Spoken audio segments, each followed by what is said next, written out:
자, 우리 찾으셨으면 고린도전서 14장 1절에서 12절 말씀. 자, 합독하겠습니다. 사랑을 추구하며 신령한 것들을 사모하되 특별히 예언을 하려고 하라. 방언을 말하는 자는 사람에게 하지 아니하고 하나님께 하나니 이는 알아듣는 자가 없고 영으로 비밀을 말함이라. 그러나 예언하는 자는 사람에게 말하여 덕을 세우며 권면하며 이루하는 것이요, 방언을 말하는 자는 자기의 덕을 세우고 예언하는 자는 교회의 덕을 세우나니 나는 너희가 다 방언 말하기를 원하나 특별히 예언하기를 원하노라. 만일 방언을 말하는 자가 통역하여 교회의 덕을 세우지 아니하면 예언하는 자만 못하니라. 그러즉 형제들아, 내가 너희에게 나아가서 방언으로 말하고 계시나 지식이나 예언이나 가르치는 것으로 말하지 아니하면 너희에게 무엇이 유익하리요? 혹 필이나 검문고와 같이 생명 없는 것이 소리를 낼 때에 그 음의 분열을 나타내지 아니하면 필이 부는 것인지 검문고 타는 것인지 어찌 알게 되리요? 만일 나팔이 분명하지 못한 소리를 내면 누가 전투를 준비하리요? 이와 같이 너희도 혀로서 알아듣기 쉬운 말을 하지 아니하면 그 말하는 것을 어찌 알리요? 이는 허공에다 말하는 것이라. 이같이 세상의 소리의 종류가 많으나 뜻없는 소리는 없나니 그러므로 내가 그 소리의 뜻을 알지 못하면 내가 말하는 자에게 외국인이 되고 말하는 자도 내게 외국인이 되리니, 그러므로 너희도 영적인 것을 사모하는 자인즉 교회의 덕을 세우기 위하여 그것이 풍성하기를 구하라. 맞죠? 네. 요즘 자, 우리 시대를 보면요, 이 소리에 시달리는 시대에 살고 있습니다. 이 소리가 뭐 들리는 소리도 좋은 소리도 있고 또 이제 또 들리는 소리가 또 나쁜 소리도 있고 여러 가지 많은 소리에 시달리고 있는데 살면서 가장 무서운 소리가 뭘까요? 가장 무서운 소리. 뭐 소방차 소리도 있고 경찰차 소리도 있고 앰뷸런스 소리도 있고 그리고 시어머니가 야단치는 소리도 있고 뭐 여러 가지 그 소리들이 있는데 가장 무서운 소리가 뭘까요? 가장 무서운 소리. 저는요, 이 전화벨 소리 같아요. 전화벨 소리. 이 다른 어떤 소리들은 금방 듣고 잊어버리면 끝나는데 이 전화벨 소리는요 계속 끝까지 가지고 살아야 돼요. 자, 이 전화가 없었으면 좋겠다는 생각이 있을 때가 참 많아요. 이 전화벨이 울리면 어떻습니까? 빨리 받아야 된다는 생각을 갖잖아요. 그러니까 또 저는 이 전화기를 잘 가지고 다니지를 않아요. 그래가지고 이 전화 오면은 전화를 잘 못 받기도 하고 그래서 한참 있다가 또 전화하기도 하고 그러는데 보통 이 사람들이 이제 전화를 끼고 다니지만 저는 그 전화를 그렇게 잘 끼고 다니지를 않아요. 옛날에 이 삐삐가 있을 때 어땠습니까? 삐삐가 오면은 그냥 진동이 확 와요. 그러면은 바로 그 삐삐를 보고 나서 공중전화로 얼마나 띄없이 달려갑니까? 그래서 공중전에 가가지고 전화를 하기도 하고 어떤 사람이 도둑질하러 갔다가요 전화벨이 울리는 바람에 걸려가지고 경찰에 생활랑 찾은 적이 있습니다. 그래서 생활하는 데 있어서 여러 가지 많은 소리를 우리가 듣고 살게 되는데 그 생활 속에서 가장 큰 소음은 자동차 경적 소리 같아요. 뒤에서 막 이 경적을 울리면 막 화가 날 정도예요. 가만히 있는데도 막 뒤에서 경적을 울리고 뭐 갈 텐데 안 간다고 하고 아무튼 이 소리라는 것은요 시도 때도 없이 뭐 울립니다. 핸드폰 소리도 그렇고 자동차 경적 소리도 그렇고 사람들 소리도 그렇고 지나가는 뭐 강아지 소리도 그렇고 여러 가지로 많은 우리는 이런 소리에 시달리면서 삶을 살고 있습니다. 자, 그런 의미에서 우리가 늘 부딪히는 소리들 그리고 우리가 늘 듣는 소리들, 특별히 우리는 예배 때 어때요? 예배 때 찬송 소리도 듣고 기도 소리도 듣잖아요. 근데 우리도 지금 예배 가운데서 지금도 여러분의 말씀의 소리를 듣고 있어요. 그러니까 이 소리에 대한 것들에 대해서 우리가 참 많이 그런 고민도 하고 또 좋은 것도 있고 나쁜 것도 있고 그렇게 생각하고 살아가는데 오늘 본문의 말씀에도 보면요 소리에 대한 말씀입니다. 이 고린도전서 14장의 말씀은요 영적 소리에 대한 얘기예요. 우리가 육적으로 말하는 소리가 아니라 영적으로 들리는 소리, 영적으로 말하는 소리, 영적 소리입니다. 특별히 예언과 방언의 은사에 관한 말씀인데 오늘 이 말씀을 통해서요 사도 바울이 은사를 어떻게 다루어야 되는지를 말씀을 하지만은 그런데 우리가 살면서 무엇을 추구해야 하는지를 말씀해요. 삶의 방향을 어떻게 해야 되는지를 말씀해 줍니다. 벌써 우리가 지금 1년에 셋째 주를 지금 맞이하고 있습니다.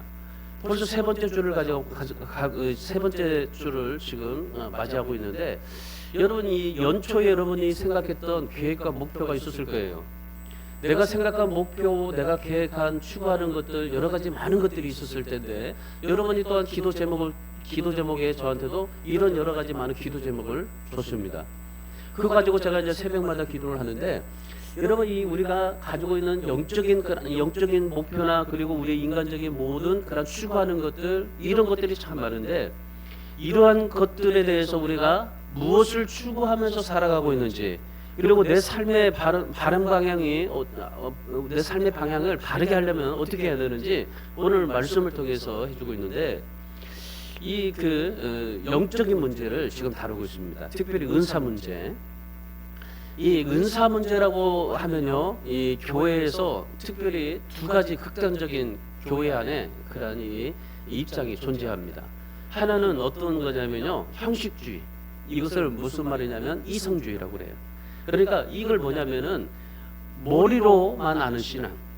그러니까 내가 이 지식으로 하는 신앙, 머리로 느끼는 신앙. 그러니까 이 머리로 알고 지식으로 느끼는 신앙은요, 은사를 부인해요, 은사. 그러니까 내가 머리로만 알고 있는 신앙은요, 은사들을 부인합니다. 또 하나는 어떤 거냐면요, 감정주의. 다시 말하면 신비주의라고 말을 하죠. 그러니까 이성주의는 머리로 추구하는 신앙이라면은 감성주의는 가슴으로 추구하는 신앙입니다. 그러니까 체험을 중요하게 여기는 거죠. 은사에 지나치게 매달리고 은사가 신앙의 전부라고 생각하는 게 바로 이 신비주의라고 얘기를 해요. 감성주의라고 얘기해요. 그래서 보통 우리가 신비주의라고 이렇게 하지만은 사실은 이 말은 감성주의라고 말을 하는 겁니다. 그러니까 이런 감정적으로 우리가 하나님 앞에 내가 정말 취업을 받아야 되겠다는 그런 이 감정적인 것에서 중요하게 생각을 하다 보니까 이제 이거에 굉장히 지나치게 매달리고 그런 은사가 이 신앙의 전부 이거라고 생각을 하는 겁니다. 그래서 어떤 사람들은 그래요. 어떤 두 분이 권사님들 두 분이 막 얘기하다가 자기는 방언도 못하잖아. 막 이런 얘기들을 해요. 그러니까 방언을 못하면은 뭔가 좀 죄인인 것처럼 막 그렇게 여기는 그러니까 한 사람은 이성주의, 한 사람은 이 감성주의. 이렇게 극단적으로 교회 안에 이런 것들이 아주 팽배하게 있습니다. 고린도 교회를 우리가 보고 있는데요. 오늘 이 고린도 교회는 이 성도들이 가장 많이 추구했던 것이 뭐냐면은 바로 은사였었어요. 그러니까 고린도 교회는 어떤 가지고 있는 모든 것들이 당신은 왜 은사가 없냐? 그렇게 방언을 못하냐? 이런 게 아니에요. 거의 대부분이 이러니 방언하고 은사를 충만하게 받고 예언도 하고 이런 그러니 고린도 교회가 그걸로 굉장히 충만을 했었습니다. 그러니까 이 은사가 굉장히 충만했는데 특별히 이 고린도 교회에 충만한 두 가지가 뭐냐면 방언과 예언입니다. 그러니까 사도 바울이 고린도 교회를 통해서 은사에 대한 부분들을 많이 강조하지만 특별히 방언과 예언에 대해서 강조를 해요. 5절의 말씀해 보시면은 사도 바울이 고린도 교회 성도들이 다 방언과 예언을 하기를 원한다 그렇게 말씀을 합니다. 그리고 18절의 말씀해 보시면은 자신도 방언 기도를 한다고 그래요. 그러니까 자신도 방언으로 기도한다고 하면서 뭐래요? 하나님 앞에 감사한다고 그렇게 말을 합니다. 보통 이 많은 학자들이요, 이 사도 바울은 이 방언도 못해서 그냥 이 은사적인 부분에 대해서 굉장히 안 좋게 생각한다라는 그런 편견감도 있겠지만은 그래도 우리 성경에 보면 사도 바울도 18절에서 나도 방언한다, 방언으로 기도한다. 그러니까 하나님 앞에 감사한다. 그러면서 사도 바울이 오늘 본문에서 이 은사적인 것들에 대해서 중요하게 여기는데 특별히 방언과 예언에 관해서 집중적으로 다룹니다. 한마디로 이 사도 바울이 얘기하는 건요, 은사는 다 중요하다. 그러니까 하나님 앞에 받는 은사, 각자의 은사가 있고 각자의 은사의 종류대로 하나님 앞에 쓰임 받고 또 살지만은 이 은사가 다 중요하지만은 그런데 이 사도 바울이요, 방언과 예언이 중요하다라는 것을 강조합니다. 자, 이 말씀을 통해서 그러면 방언과 예언이 왜 중요한가에 대한 그런 의미를 구체적으로 좀 보셔야 돼요. 자, 벌써 우리가 세 번째 주일을 맞이하는데 새해 시작하면서 여러분들이 목표 설정을 하셨잖아요. 내가 그리스도 안에서 그리스도인으로서 하나님 안에서 어떤 목표를 가지고 무엇을 추구해야 될지, 그리고 하나님이 기뻐하시는 열매를 어떻게 맺어야 될지. 특별히 우리 교회가 이제 성령의 열매가 풍성한 교회인데, 성령의 열매를 맺기 위해서는 어떻게 해야 될 것인가, 이런 것들에 대해서 우리가 굉장히 집중적으로 생각하고 또 믿음을 가지고 삽니다. 저도 지금 뭐 이제 3주가 지났지만은 어떻게 하나님 앞에 성령의 열매를 맺어서 풍성하게 삶을 살아갈까 하는 고민에 있고, 또한 이 성령의 열매가 풍성한 교회가 되기 위해서는 어떻게 해야 될까라는 그런 이 하나님 앞에 간절한 기도 제목도 있습니다.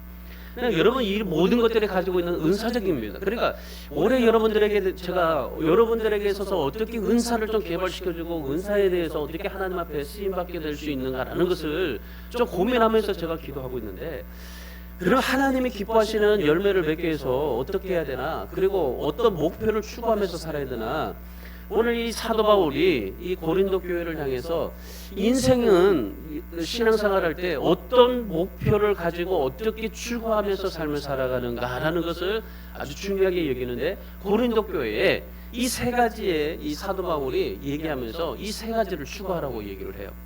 첫 번째가 뭐냐면요, 사랑을 추구해야 된다. 사랑. 오늘 1절 말씀 보십시오. 사랑을 추구하며라고 그러죠. 사랑을 추구하며. 자, 인생을 살면서 누구나 추구하는 것들이 있습니다. 뭐 이것은요, 어린아이나 뭐 어른이나 젊은이나 모두가 다 꿈을 갖고 이 삶의 행복을 위해서 뭔가를 추구합니다. 그래서 뭐 정말 열심히 그냥 뭐 재테크를 하기도 하고 주식을 하기도 하고 뭐 여러 가지로 많은 것들을 해요. 제 주변에도 보면은 안 그럴 것 같은데도 굉장히 주식하는 분들이 굉장히 많더라고요. 거기에 막 올인하는 사람들도 있고, 그리고 뭐 코인도 하고 뭐 여러 가지 많은 것들을 하고 있는데, 삶의 행복을 위해서 각자 모두가 다 가지고 무엇이든지 추구합니다. 그러니까 사람은요, 무엇을 추구하느냐에 따라서 인생이 달라지고 삶이 달라집니다. 흔히 어떤 사람은 그럽니다. 돈이면 인생의 성공이라고 말합니다. 전도하면요, 아니 예수보다도 돈 주세요라고 말하는 사람들이 있어요. 그러니까 실질적으로 천국보다도 이 세상에서 돈으로 좀 행복하기를 원한다고 그렇게 얘기를 해요. 그래서 이 돈으로 행복할 수 있다면 교회 나가겠다고 그런 말하는 사람도 있어요. 여러분, 돈이면 인생의 성공이라고 생각하고 말하죠. 그런데 여러분, 돈이 인생의 성공입니까? 아닙니다. 돈을 따라가면 행복을 느낄 수도 있겠지만은, 그런데 성경은 그렇게 말씀하지를 않아요. 디모데전서 6장 10절 말씀에서 돈은 일만하게 뿌리가 되고 믿음을 떠나게 되고 근심을 준다고 그래요. 그러니까 돈을 사랑하고 돈을 의지하고 돈을 자꾸 집착하다 보면은 세 가지예요. 뭡니까? 악의 뿌리가 되고, 그리고 두 번째는 믿음을 떠나게 되고, 그리고 세 번째는 근심을 주고. 그러니까 결국 돈은 우리에게 행복을 주는 게 아니라 악의 뿌리가 되고 믿음을 떠나가게 하고 근심을 주고, 이런 게 되는 거예요, 이 돈이. 그래서 돈이 행복이다? 아닙니다. 물질을 따라서 살고 지식을 따라서 살면 잠시의 즐거움을 느낄 수 있지만은, 그러나 성공은 아니다라는 겁니다.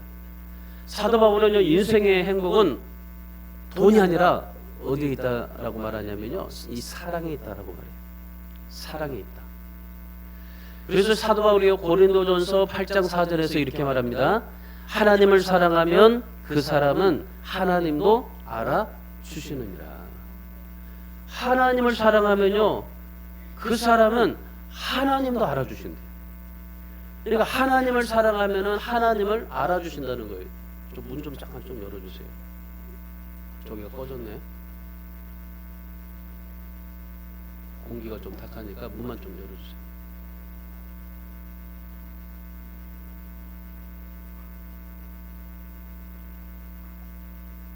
네. 온도 최대한 올려놓고 그냥 있으세요. 자, 우리가 이 고린도전서 8장 4절 말씀에서 하나님을 사랑하면 그 사람도 하나님이 알아주신다라고 말씀하시는데, 여러분, 우리가 진정 행복을 원한다면요, 하나님을 사랑하며 살아야 된다라고 말합니다. 그러니까 이 사랑이라는 말, 이 사랑이라는 말은요, 내가 정말 하나님을 사랑할 뿐만 아니라 그리고 내가 뭐든지 사랑해야 된다는 거죠. 그러니까 나 자신도 사랑해야 되고 심지어 죽음까지도 사랑해야 되고 그리고 내가 어떠한 상황 속에 닥치더라도 사랑해야 되고 내가 모든 삶에 그런 사랑을 추구하면서 살아야 된다라는 겁니다. 그러니까 사랑을 추구하라는 거예요. 사도 바울이. 여러분 오늘 우리가 정말 한 해를 우리가 보내면서 올해는 여러분들이 무엇이든지 사랑하시기 바랍니다. 사랑하면요 내 안에서 어떠한 이 그 불만이나 그러니 내 안에 원망이 나오지 않아요. 내가 내 삶을 사랑한다고 해보세요. 환경을 사랑하고 내 모든 처지를 사랑한다고 생각해 보세요.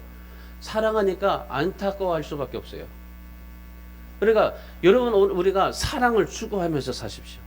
특별히 사도 바울은 하나님의 사랑을 추구하면서 살라 그렇게 말씀을 해요.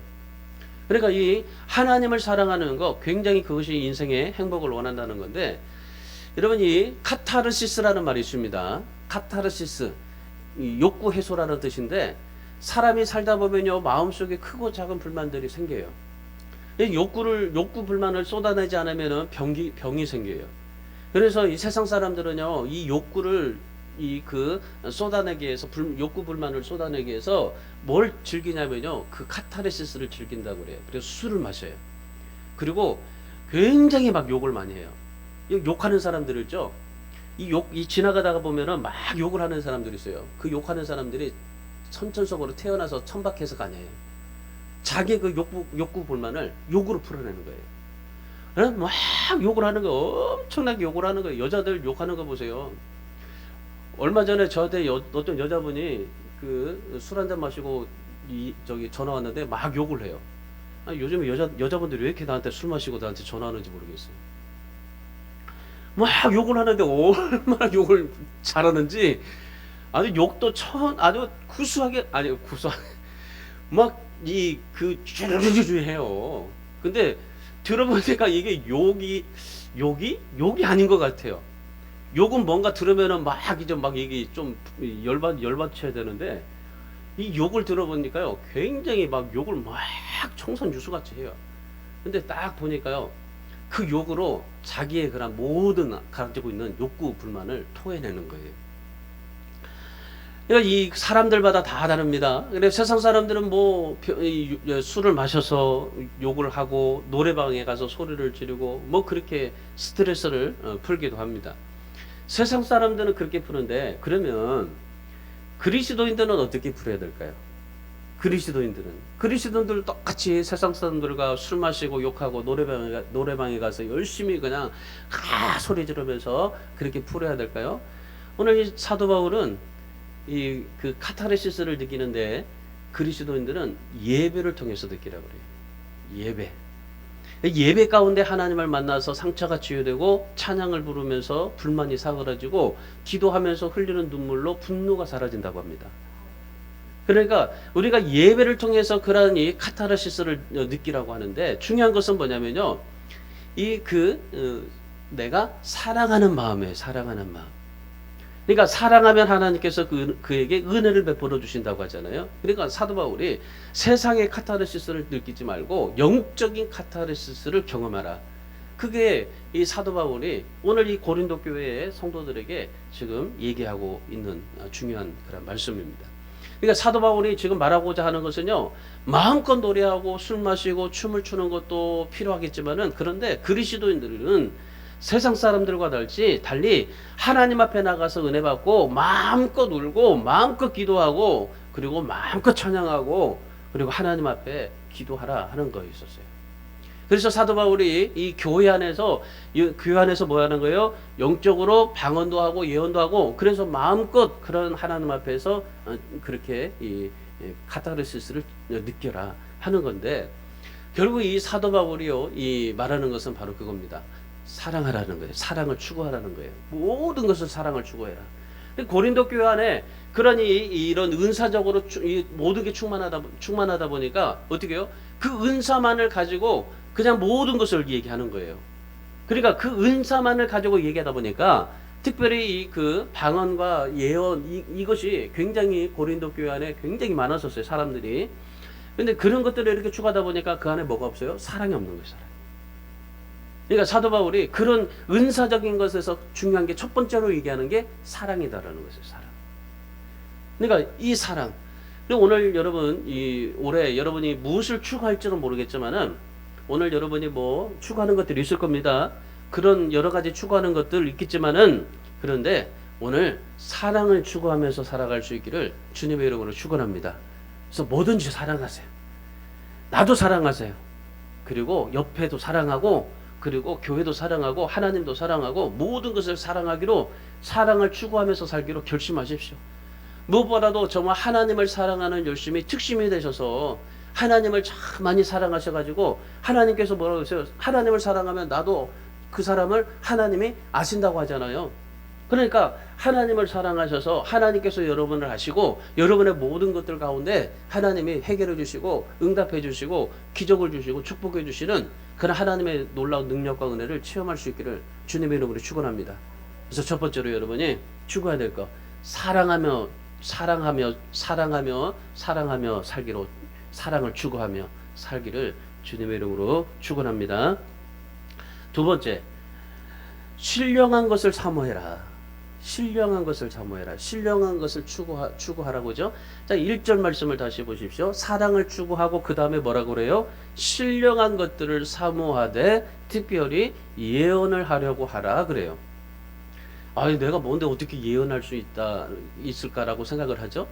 신령한 것을 사모하되 신령한 것을 추구하되 예언을 하려고 하라. 사도 바울은 사랑을 추구하며 그 다음으로 신령한 것을 사모하되 예언을 사모하라고 말씀하는데 신령한 것. 이 신령한 것은요 은사입니다. 은사. 근데 그 은사 중에서 예언의 은사. 이 예언의 은사를 사모하라고 그래요. 자, 성경이 말하는 예언이 뭘까요? 여러분 예언이라는 것을 여러분이 잘 보셔야 돼요. 자, 성경이 말하는 예언이 뭘까요? 구약 시대 때는요 하나님께서 선지자들을 통해서 꿈과 환상으로 직접 말씀하셨어요. 그래도 그 선지자들이 그것을 사람들에게 예언을 했어요. 그러니까 예언은요 사람에게 말하는 거예요. 그러니까 하나님께서 우리에게 여러 가지 많은 것을 주셔가지고 그 주신 것을 가지고 사람에게 말을 하는 겁니다. 그런데 이 예언이라는 것이요 예수님이 오심으로 인해서 신약 시대 때는 이런 계시가 필요가 없어졌어요.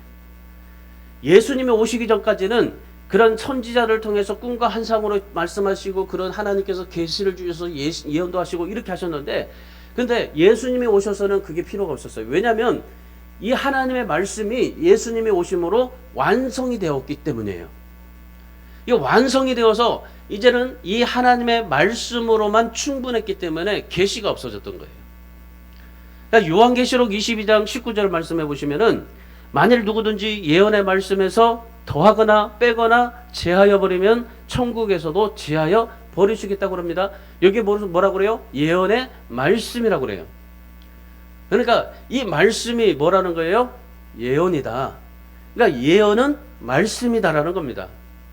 그러니까 이 예언은 말씀인데 이 말씀을 선포한다는 의미가 바로 이 예언이에요.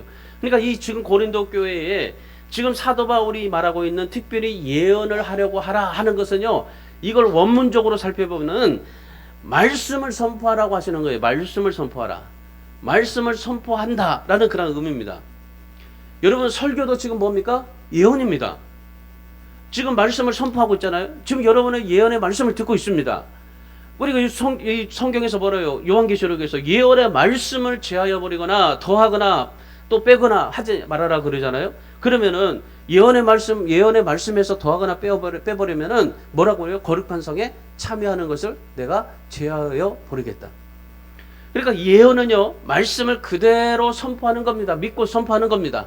하나님의 말씀을 그대로 믿고 선포하는 겁니다. 여러분 하나님의 말씀을 보면서요 이 하나님의 말씀이 이거는 아니야 라고 생각할 때가 있어요. 이거는 하나님의 말씀, 분명히 하나님의 말씀 성경이 66권인데 근데 내게는 맞지 않아? 이건 아니야 라고 내가 생각할 수가 있어요. 근데 내 기준에서 그렇게 생각하는 거죠. 근데 하나님께서는 뭐라고 말씀하세요? 이 말씀은 성경의 66권은 예언의 말씀이다. 그러니까 이 예언의 말씀을 어떻게 해요? 그대로 믿고 선포하라. 이 예언의 말씀을 내가 하나님 앞에서 듣고 이 하나님의 말씀을 그대로 믿고 선포하고 이 말씀을 가지고 삶을 살아가라. 그러니까 이 예언의 말씀을 사모하라라는 그런 말씀입니다. 그러니까 신령한 것을 사모하되 특별히 예언의 말씀을 사모하라 하시는 말씀이에요. 이 사도 바울이 이 말씀을 사모하고 살 때 세 가지 특징이 나타난다고 합니다. 자, 3절 말씀 보세요. 이 예언의 말씀을 가지고 살면, 사모하면 세 가지 특징이 나타나는데, 첫 번째는요, 덕을 세우게 된다. 이 덕을 세우게 된다라는 말이요, 원문에 보면은 깨어진 것이 다시 세워진다. 깨어진 것들이 세워진다. 그리고 두 번째, 권면하고 그래요. 권면한다는 것은요, 약한 것들을 강하게 한다는 거예요. 약한 것을 강하게 한다. 그리고 세 번째, 위로하게 된다. 이것은 낙심한 자들에게 치유와 회복을 주게 된다라는 겁니다. 그러니까 하나님의 이 예언의 말씀을 사모할 때 덕을 세우고 권면하고 위로하게 된다. 그러면 이 하나님의 말씀을 내가 붙들고 하나님의 말씀을 가지고 살면 내가 깨어진 것들이 다시 세워지고 약한 것들이 강하게 되고 그리고 내 안에 있는 모든 낙심하게 되는 모든 것들이 치유와 회복이 되는 게 이 예언의 말씀이에요. 이걸 사모하라고 하는 거예요. 지금 하나님의 말씀을. 종교개혁을 이루게 한 게 바로 이 말씀이에요. 마틴 루터는요, 보통 이제 우리가 믿음으로 종교개혁이 일어났다고 하잖아요. 근데 이 믿음 이전에 뭐였냐면요, 말씀이었어요. 말씀. 예언의 말씀. 종교개혁의 중심이 말씀이었어요. 그러니까 다시 말하면요, 뭐냐면 이 예언은요, 하나님의 말씀을 선포하는 겁니다. 이 사도 바울이 6절에서 뭐라고 그래요? 6절에서 말씀을 말하고 말씀을 묵상하고 말씀을 선포하는 것, 이것이 중요하다고 그렇게 말씀하고 있어요. 그래서 5절을 말씀해 보시면은 사도 바울이 방언으로 말하기를 원하나 특별히 말씀을 말하고 말씀을 묵상하고 말씀을 선포하라. 이 예언의 말씀을 하기를 더 원하노라. 그렇게 말씀하시고 있는 겁니다. 고린도 교회가 부흥하게 된 이유가 이거 있었어요. 말씀. 이렇게 강단에서 선포되어지는 예언의 말씀, 그리고 여러분이 생활 속에서 읽어지는 말씀, 그리고 여러분이 묵상하는 말씀, 여러분에게 정말 가지고 있는 여러 가지 모든 말씀들, 그런 말씀을 어떻게 해요? 말씀을 믿고 그대로 믿고 선포한 겁니다. 고린도 교회가. 여러분, 하나님의 이 66권의 말씀은요, 그대로 믿고 선포해야 돼요. 이거는 나에게 맞지 않는다고 제하여 버리면 안 됩니다. 이 말씀을 내가 정말 너무나 힘들고 어려워, 그리고 정말 너무나 복잡해 라고 생각해서 이것을 말씀을 제하여 버리거나 뭐 더하거나 없애거나 이러면요, 뭐라고 그랬어요? 하나님께서 하늘의 성에 참여하는 것을 하나님이 우리에게도 없애버린다고 하죠. 그러니까 이 하나님의 이 예언의 말씀을 내가 하나님 앞에서 말씀을 붙잡고 살아가야 돼요.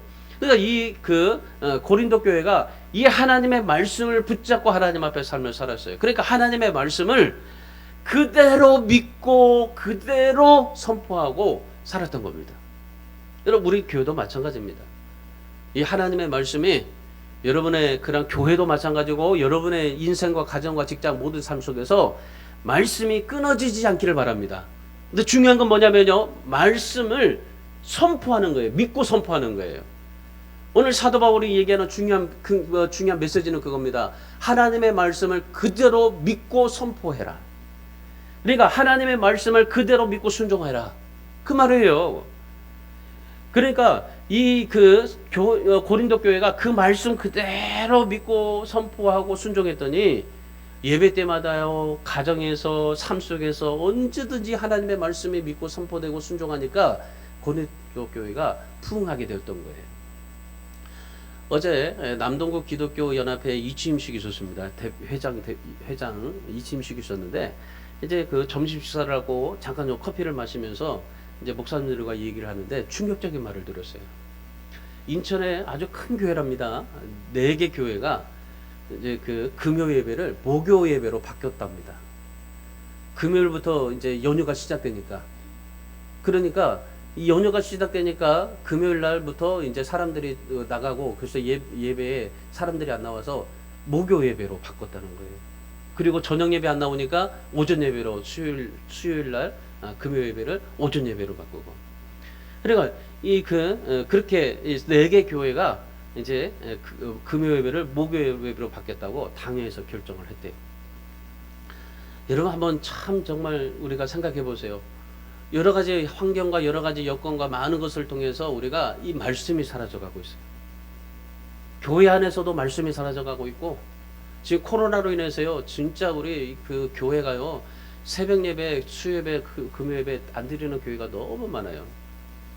저는 수요 예배, 금요 예배도 누가 한 사람이 나와도 저 혼자라도 그냥 예배를 드리고 있어요. 가끔 보면은 그냥 지나가다가 온 사람들도 있더라고요. 근데 여러분, 하나님 앞에 우리가 이 말씀이 사라져버려요. 여러분, 이 금요일부터 연휴가 시작이 된다고 세상 사람들 때문에 말씀이 밀리면 안 돼요. 우리가 참 정신 차리고 신앙생활 해야 될 텐데, 아마 이제 이런 여파가 이제 한국 교회 전반적으로 이제 그런 그 영향력이 발휘돼 가지고 이제 목요 예배가 이제 금요 예배가 목요 예배로 이제 바뀌게 될 것이다. 그래서 금요일 날부터 이제 연휴가 시작되어서 이제 그렇게 그래 살아갈 것이다. 이게 참 뭐냐면요, 목사들도 이게 너무나 안일해져 버려 있던 거예요. 금요일부터 이제 그 편하게 그 생각이 되니까 뭐 목사들도 금요일부터 그렇게 쉬려고 하는 그런 목사들도 생겨나 버리게 되는 거죠. 그러니까 당연히 그 목사가 생각하는 게 아니라 교회 자체가 그렇게 정말 이 분위기를 만들어져 가고 있다는 겁니다. 여러분, 오늘 우리가 하나님 앞에 정말 이 사도 바울이 이 말씀을 통해서 특별히 예언의 말씀을 사모하라고 하셨던 것처럼 올해 저와 여러분이 정말 사랑을 추구하고, 그 다음에 두 번째로 말씀을 정말 많이 추구하시기 바랍니다. 다른 사람보다도 한 번 더 말씀 보세요. 말씀을 한 번 더 들으시고 말씀으로 충만해졌어요. 그래서 성령의 열매가 더 풍성하게 맺어지고, 그리고 무엇보다도 하나님의 말씀 그대로 믿고 선포하고 순종하세요. 이게 중요한 겁니다. 하나님의 말씀이 내게 있지만, 이 하나님의 말씀이 누구에게 다 들려지게 되지만은, 근데 이 말씀이 그대로 믿고 선포되고 순종하는 것이 우리에게 중요한 거예요. 말씀이 내게 있어서 중요한 게 아니라, 이 말씀이 내게 아무리 있어도 이 말씀을 가지고 순종하지 못하고 추구하지 못하면, 선포하지 못하면 아무것도 아닌 거예요. 아까 하나님이 뭐라고 말씀하셨어요? 하나님의 말씀, 예언의 말씀을 제하거나 빼거나 더해버리면 어떻게 된다고 그랬어요? 하늘의 성에 들어가는 우리의 이름도 빼버린다고 그랬어요. 여러분, 오늘 우리가 하나님 앞에 정말 여러 가지 추구할 것도 있지만, 올해 여러분이 정말 저와 여러분이 사랑을 추구하고 그리고 말씀을 추구해서 여러분이 정말 이 예언의 말씀을 그대로 믿고 순종하고 선포함으로 인해서 여러분에게 놀라운 하나님의 은혜가 넘치는데, 세 가지 덕을 세우고 권면하고 이루하게 되는, 그래서 여러분이 깨어진 것이 다시 세워지고 약한 것들이 강하게 되고 낙심할 모든 것들이 다시 치유와 회복이 되는, 문제가 해결되는 놀라운 역사를 경험할 수 있기를 주님의 이름으로 축원합니다. 마지막 세 번째, 덕을 세워라. 덕을 추구해라. 자, 4절 말씀 보십시오. 4절에 방언을 말하는 자는 자기의 덕을 세우고 예언하는 자는 교회의 덕을 세우나니 그래요. 자, 이 사도 바울이 사랑, 예언, 방언에 대해서 얘기합니다.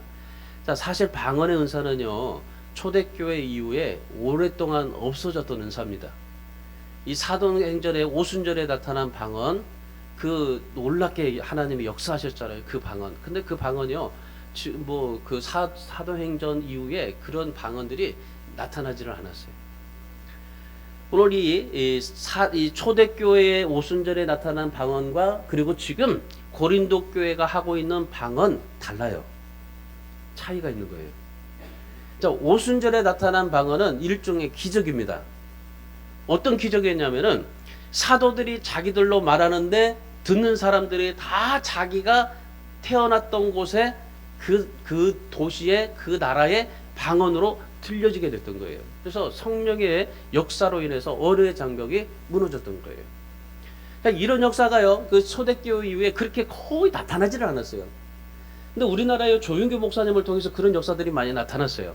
인도네시아에서 이 체육관에서 말씀을 선포하는데 방언으로 설교를 했는데 듣는 사람들이 자기 말로 들은 거예요. 그런 역사들이 그렇게 좀 일어날 때가 있었어요. 근데 지금 거의 일어나지를 않아요. 이 오순절의 방언의 역사는 기적입니다. 그런데 지금 오늘 고린도 교회의 방언은 달라요. 이 고린도 교회에 나타난 방언은 뭐냐면요, 천사의 말입니다. 그러니까 신비로운 언어입니다. 다시 말해서 이적이 아니라 하나님과 가까이 할 때 체험하는 그러한 이 방언이에요. 그러니까 이 방언은 오순절의 방언은 기적의 방언이었고, 그리고 지금 고린도 교회 방언은 하나님과 교제하는 방언이에요. 그러니까 하나님과 교제하는 방언. 자, 그래 하나님과 교제하는 방언인데 이 교제하는 방언을 2절에 말씀 보세요. 2절에 보시면 고린도 교회 방언에 대해서 이렇게 말합니다. 어떤 방언이냐면은 하나님께 말하는 영적인 언어라. 하나님께 말하는 영적인 언어. 15절의 말씀을 보세요. 자, 15절에 보시면은 영으로 기도하는 것이다. 그러니까 지금 고린도 교회가 하는 방언은 뭡니까? 영으로 기도하는 것. 하나님께 말하는 영적인 언어. 그러니까 이 초대교회 때는요, 초대교회 때는 그 방언을 얘기했더니 들리는 기적들이 일어났잖아요. 근데 지금 뭡니까? 초대교회는 성령의 역사가 나타나서 기적이 일어났고, 지금 고린도 교회는요, 각자 사람이 하나님 앞에 영적으로 말하는 기도를 하고 있는 겁니다. 보통 우리 기도는요, 마음으로 하는 기도가 일반적이에요.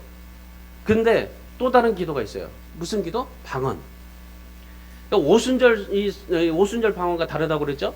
그러니까 이 기도는요, 고린도 교회에 지금 나타난 방언은 뭐냐면 나의 영으로 하는 기도입니다. 영으로 하는 기도, 나의 영으로 하는 기도. 그러니까 성령으로 말미암은 기도라고 해서 이것을 영의 기도라고 그렇게 말을 해요. 그러니까 영으로 하나님 앞에 드리는 기도. 그러니까 마음으로 드리는 기도와 영으로 드리는 기도가 있는데, 사도 바울은 영으로 하는 기도, 방언을 사모하면서 살아라, 그렇게 말씀을 해요.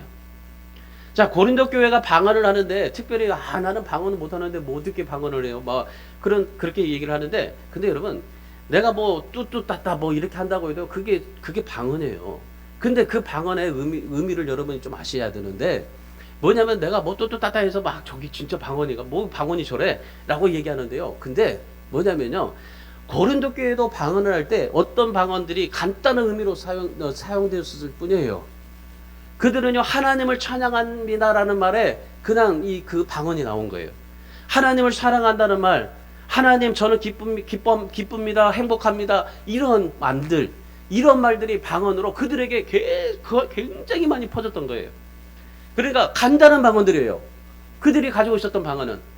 그러니까 뭐 막 정말 방언으로 기피해가지고 막 이렇게 유수하게 막 그런 방언이 아니라 그냥 뚜따따 하면서 그런 이 하나님을 찬양합니다, 하나님 사랑합니다, 하나님 행복합니다, 하나님 정말 좋습니다, 하나님 정말 그런 방언들을 했었단 말이에요. 그러니까 이런 방언들이 고린도 교회 안에 굉장히 많이 있어가지고, 이런 방언으로 뭐였어요? 하나님 앞에 드리는, 하나님과 교제하고 하나님을 사랑하고 하나님과 영으로 드리는 그런 기도 이런 것들을 많이 했단 말이에요. 그러니까 이 고린도 교회 이런 방언들이 은사가 넘쳤던 겁니다. 여러분, 오늘 여러분들이 기도할 때, 여러분 정 방언할 때 뭐 내가 특별하게 방언을 해가지고 그 뭐 통변을 해서 내가 어떻게 뭐 해야 된다 뭐 이런 생각 갖지 마세요. 하나님께서 여러분에게 주시는 그러니 그 방언, 하나님 앞에 그 방언을 삼으시고 그 방언으로 하나님 앞에 고백하세요.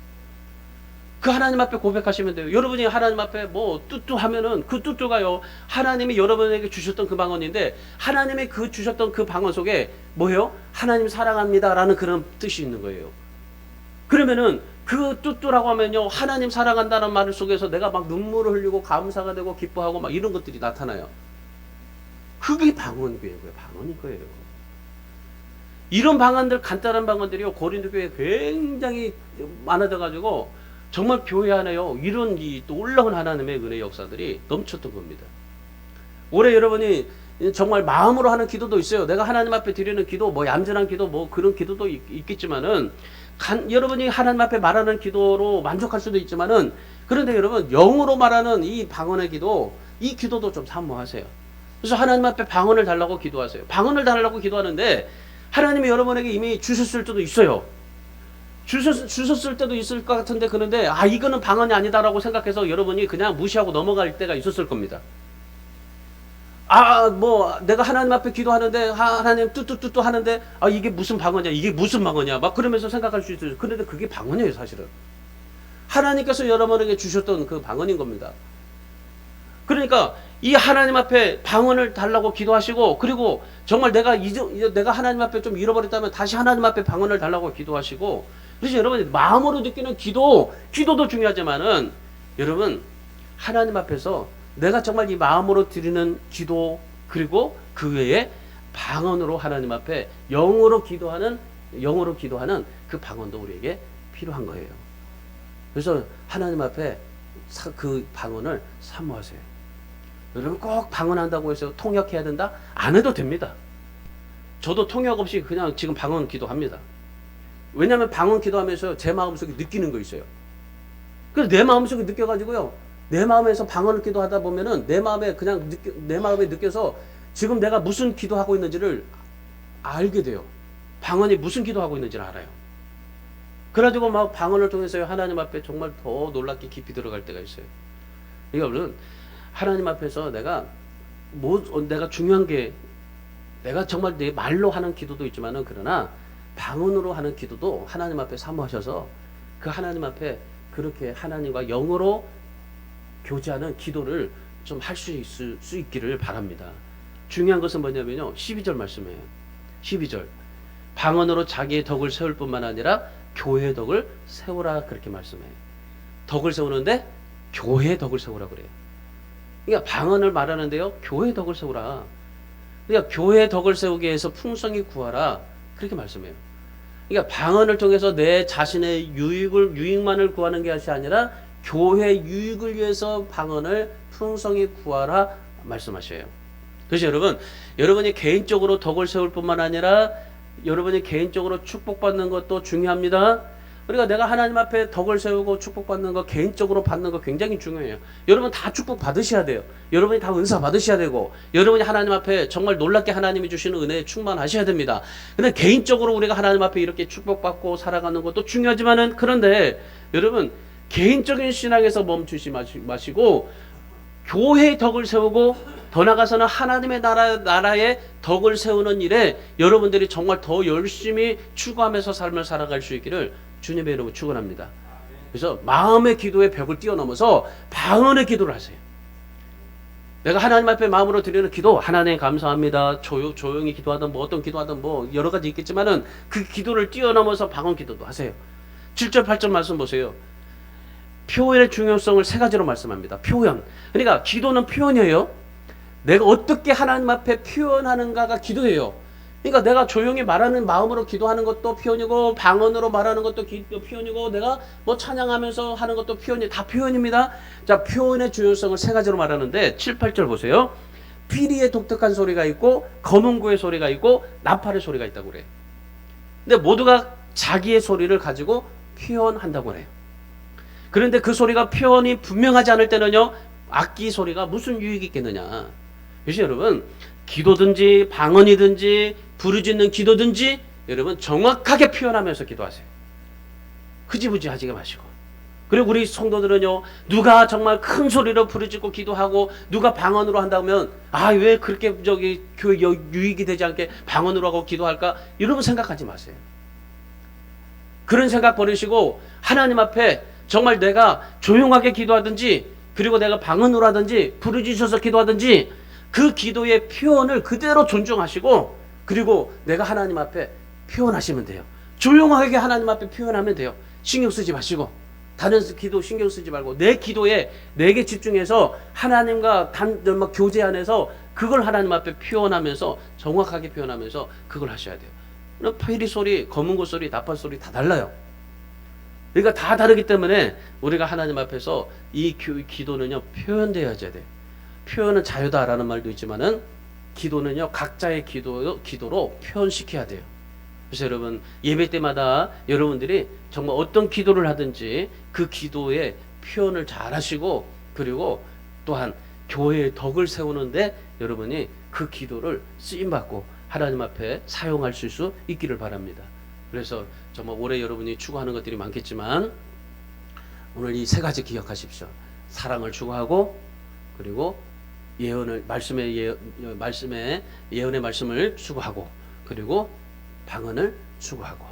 그래서 여러분 올해 이 은사들을 사모하시는데 오늘 성령의 열매가 뭐 9가지가 있지만은 이 다 우리가 추구해야 될 상황 열매들입니다. 그러나 그 중에서도 특별히 우리가 정말 하나님 앞에 은사를 사모하시되 말씀의 예언의 말씀과 이 사랑의 은사와 그리고 이 방언의 은사, 영적인 언어를 추구하면서 삶을 살아가시고, 그래서 여러분이 날마다 하나님의 영광을 선포하시고 더 많은 은사를 경험하시고 그 은사를 통해서 여러분 자신의 유익을 구할 뿐만 아니라 교회 유익하게 하고 하나님의 나라를 유익하게 하는 그러한 믿음의 사람이 되시기를 주님의 이름으로 축원합니다.